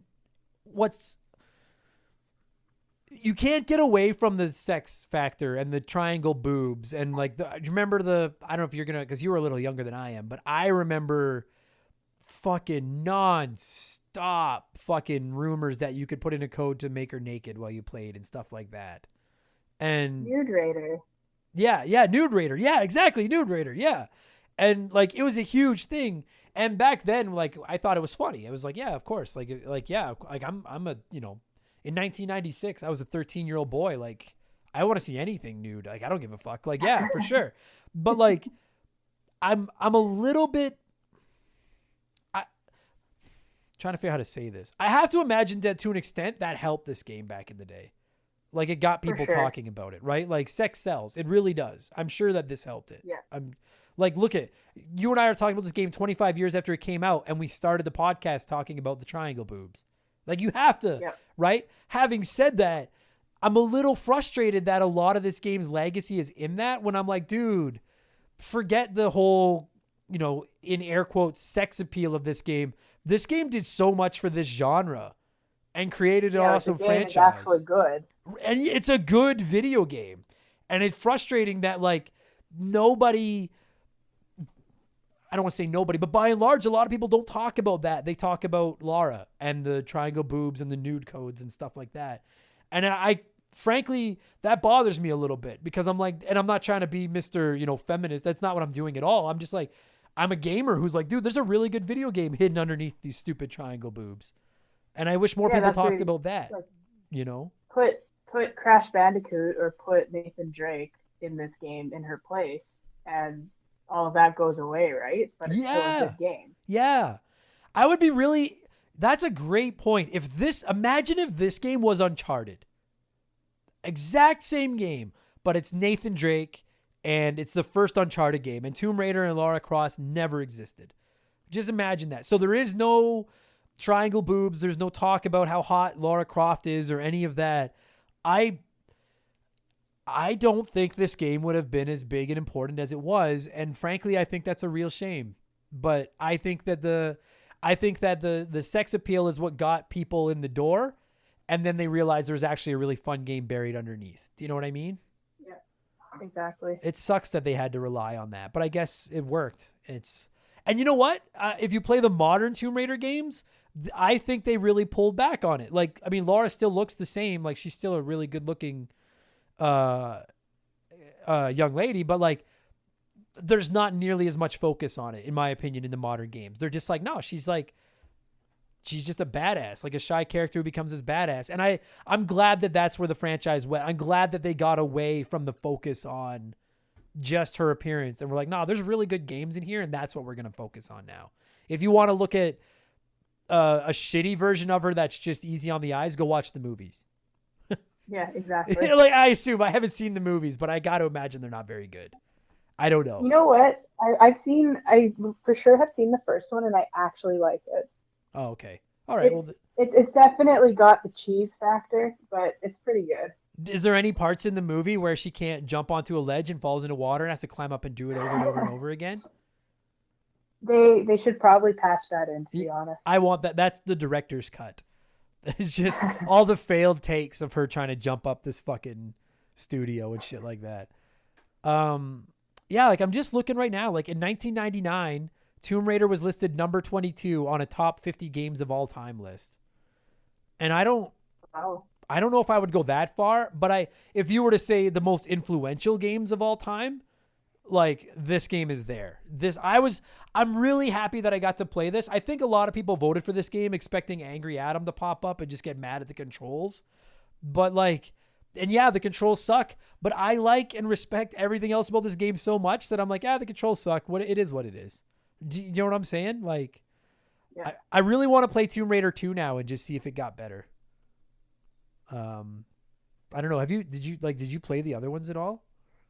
I can't say I have. Yeah, I don't know. I don't think I ever played them either, but yeah, man. I mean, I don't know. I think I'm spent. It's a fun game. Would I recommend it to anyone today? Sure, if you can get your hands on it dirt cheap. Like, do not go out and spend like $100 on a PlayStation and a copy of this to play it. I don't think it's worth it. But like, and you said you played the remade version a little bit? Yeah, the one on, it was Xbox 360. Is it like, yeah, did you like it? Like, I haven't played it. Like, I would love to play this with better controls. So like, is that better? I would recommend that then. So it is better. It's still, there are still some crappy parts of it, but it's way better. Like, you have analog controls, first of all. Yeah. But if you actually went and found it and played it like right now after playing the original one, I think you would just laugh at it because of how upgraded it is. Right. It's literally like a Ford Pinto to a Ferrari kind of thing. It's so much different. That's interesting. But you know what? I mean, in an era where we're getting so many kind of half-assed remakes, it's rad to see them do one that's good. And it's funny because even like I said, I just played it recently. And that game, I think it still came out like 15 years ago. Yeah. It was remade 15 or 10 years ago or something. It's honestly not bad. I'm reading right now that as of 2009, the game is the Anniversary, which is the remake, is the worst selling Tomb Raider title to date. That seems like such a shame. Like I mean, like I'm glad that the modern trilogy is outselling it because the modern trilogy is fucking immaculate. But I'm shocked that like this game sold so poorly. Like, did people just move on at this? I don't know. I don't know. It doesn't matter. I guess it doesn't matter. I'm shocked by that though. Really am. All right. Well, yeah, I can't, I'm good. Did we miss anything? Like, is there anything you can think of that we didn't yell about yet? I'm good. I don't think so. I think that pretty much covers it. Yeah. I've, I don't want to say it's a bad game. It's not a bad game. The controls are bad. Everything else about it's awesome. But I really like this. Like, if you were going to, how the fuck are we going to score this thing? I don't want to score it out of 10. Just looking to see if there's any numbers fucking anywhere. How many levels was there? Something. Fuck. The only thing I can think of is to score it out of 2, but I Yeah, don't think I know. See, and there it is. I was gonna say that too. I was like, well, I could score it out of 2. Like, you can't. Are they the most famous boobs in video game history? Like, they might be. I feel like they have to be. Right? And I don't listen. I've made my take on this clear. I don't mean to downplay the greatness of this video game. Those triangle boobs will always be associated with this fucking game. It'll never not be. They're the most famous boobs ever. Ah, fuck. I think we could score it out of 2 and we can use decimal points. How about that? All right, let's go with that. Fractions of a boob. Now I just made it really difficult. Yeah, you just made it fucking weird now. Like, I'll be honest. Like, if I was scoring this game out of 2, like, I want to give it like a 1.75 out of 2 because I like everything else about it, but the controls are so bad. Okay, well, take a little bit off for the controls just to be an asshole. If it's out of 2, I'll give it a 1.69. Nice. Fuck, at a kid. Yeah, like I'm in that like I'll go like a 1.5. Like it's a good. It's like a good game disguised as a great game. Does that make, like, it could have been great if the controls were better. Honestly, you guys, if the controls had been better, I would have come in here and been like, this might be my favorite PS1 game. Like, I loved so much about this game, but it was just like, I'd be having a great time and then I'd miss a jump and I'd be like, oh, well, okay. But then I'd miss it again. And then I'd miss it. And then it would like every playthrough. Like I felt like I was bipolar playing it because I'd be so happy and then just so angry at the same time. And it just, there's a great game in here, but you can't get past those controls. And this isn't one of those instances where I'm like, well, it's just a product of the times. Like, even by 1996 standards, the controls in this game are pretty shitty. But other than that, yeah, it's not great. No, but other than that, man, I really got to play Tomb Raider 2 and 3. I like these games. And I'm telling all of you listening to this right now, I'm begging you, play the new Tomb Raider games. At least the first one. Tomb Raider Definitive Edition, which is the first of the new trilogy, goes on sale all the time, and it's like $4 Canadian, which is like 50 cents everywhere else on the planet. And I'm telling you, like, I like the modern Tomb Raider trilogy better than I like the Uncharted games, and I'm a big Uncharted fan. But the modern Tomb Raider trilogy is so fucking good. So skip this one, respect its heritage, but skip this one and play the modern trilogy. YouTube a video of it. Yeah. YouTube a video of it and watch it for 10 minutes. Yeah, do that. Or if you're a Sega Saturn nerd, play this one because you probably have nothing else to play on your fucking shitty system. So play Tomb Raider instead. You know what? And I'm gonna get people that are like, "Oh, you reviewed a Saturn game." I guess this game came out on the Saturn first, which I didn't know. I gotta sneak that in there because otherwise I'm gonna get messages. Yeah, I guess it launched on the Saturn. PlayStation. And then it got ported over to PlayStation. Yeah, well, they made it, and they're like, "This is a great game, but no one's gonna see it on this thing. Let's put it on PlayStation." And then it became the face of PlayStation. But if I didn't sneak that in there, I would have got 4 million comments. I'm aware that this originally launched as a Saturn game. All right, I'm fucking fully aware. There you go. That's as close as you're ever gonna get to a Saturn game on this podcast. So I hope you're all fucking happy. I think that's the most times you've said the word Saturn in a podcast. Yeah, I think it is too. That's a lot of FaceTime. Yeah, you're welcome. Yeah, fucking nerds. Kate, listen, I know that I've jerked you around on the schedule and we've had a hard time lining this up, but I'm glad that you came on, and I'm glad you did this. And we'll pick a game that controls a little better for the next time we have you on the show. But thank you for doing this. Yeah, no, thanks for having me again. I appreciate it.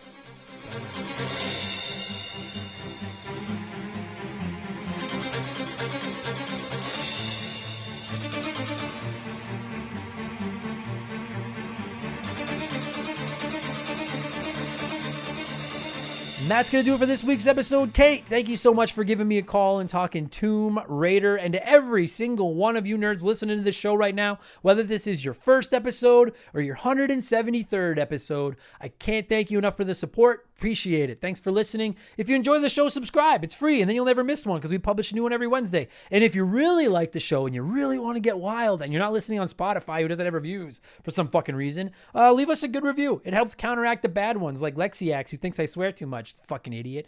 Leave us a nice review. I'd really, really appreciate it. I don't know how it helps us, but it does. And if you really want to fucking be nice, support us over on Patreon. It starts at just $2 a month, and you're going to get an extra podcast every Thursday and every Friday, plus access to 150 old ones, plus you can chat in our Discord, plus you can play one, remake one, erase one, plus you can DM with me and blah, blah, blah, blah, blah. Patreon.com/rememberthegame. Let's take down the big guys, and we're taking over this retro gaming garden together. We are the weed that won't stop growing, everybody. Oh, and I think that's it. Thanks for listening. I'll be back tomorrow with Expansion Pass, where we're going to be talking about our gaming backlogs. I'll be back on Friday with Game Patch, where we talk about all the biggest gaming news of the week. And I'll be back next week with a whole nother smorgasbord of podcasts, because that is all I do now. Thanks for listening, everybody. I will talk to you all again soon. Cheers. Goodbye. Thank you. Remember the Game is brought to you by our Patreons. I could not produce all the podcasts I churn out every week without your support. So I would like to take a moment to thank everybody that has supported us over at patreon.com/rememberthegame at our junior executive vice president level or higher. So a huge thank you to Dave, Makeshift, Mallow Money, Joe Buck, Sharonic, Andre, Stupid Monkey, Michael Mathis, Joshua Shenfield, Jeffrey Mathis, Keegs and his stupid arrow handle, James Clark, Dave McGee, DNA Gaiman, Ashley Cronenbitter, Slick Rick, Doug Dorn, Charlie Madero, Scott V, Andrew Wright, Gary C, Luca Riskikno, Kate Roberts, They Call Me Badger, Jordan, Fraser Burns, Lil Bunny Fufu 89, Angry Ticks, Dave Thompson, No One Cares, Brandon O'Brien, Wyman Brooks, Scott Brooks, Leon K, Stitch, Aaron Lawson, Matt McLean, Brian Ransom, Miles from BringBackRetro.com, A-Town, Andre SJA Flash, Tom Kite, Geek Life Radio, Morgan, Zane Donovan, Adam J, Ryan Kinchin, Mike Maloney, Christopher Russell, Very Cool Dude, Tim Rial, The Giraffe, G9PSX, Tim L, David Schnatterer, Raging Demon, Poops Loomis, Dana Wucherall, That One Kid Nick, Mad Shibs, Mercury 869, Derek Jane, M Felf, Kfabe 5150, Wolfgang Darren, Seriously Ron P, Sam Wright, Andy Hudson, Good A, Dane, Chris Copland, Mandingo 2021, Doogie, Matt McLean, Pizza Power, Too Loud for the Crowd, Trevor Seven Oaks, Ryan McCowan, Paul Zoe, Wolf Magic Kit 21, Johnny CCDC, Joel LeBlanc, Carmichael Nicholas, Squints, Tense Sparkster, Omega 88, Nathaniel Shelley, Explode Processing, Chowdy Loudy, Dan Wagner, Candido, K Cuz, S2 Von 5000, Titan 420, Jose E. Marco, Oprah's Iron Fist, Adam Farrer, Russell Aldridge, Chris Dory, Classic Crusade, Astral Soul, Karth from KOTOR, Chance McCoy, Jeff Bergeron, Ian Watts, Joe Kirby, Captain N, Owen the Game, Furchuck, Super Dave, Game Nomad Misi, Daniel, Astro Alpaca, Stu Bergeric. That's the one that always fucks me up. Eden Awaits 1981, Tunable Power, Tom Danks, John Woodruff, Inhuman Sumo, Chalupa Cabra, Just a Fish, Bagalazino, Hunky Canadian Bacon 69, Beth, Strife 89, Liam Denzalo, Spicy Mortician, Eric Chavinius, Holmes, Ryan Gibbons, Zach Shepard, Chris Dickin, Jay Hampton, Dylan Flora, Jackson M, Daja 1K1T, Clayton Robertson, Jason Sika, Frosty Feet 492, Scott A. Baker, Britt O'Neill, all the good names were taken, Hulk Hogan's brother, Austin Cook, Kyle Shreve, Matthew Salmon, Elijah Burns, Ocelot of Woe, Stephen Parnell, Adam Masher, Aaron Price, Meat on the Bone, Dachabi, I can't say it, Dachabi VT, Tomikis, Sean Dillinger, Justin Zabraki, Frozen Interior, Ray San Juan Tongo, and Brandon Basham. If I said your name wrong, consider it a badge of honor, because I'm an idiot and you're not. But anyway, thank you all so much for the support. I appreciate it more than you guys know, and I will talk to you all again soon. Cheers. Goodbye.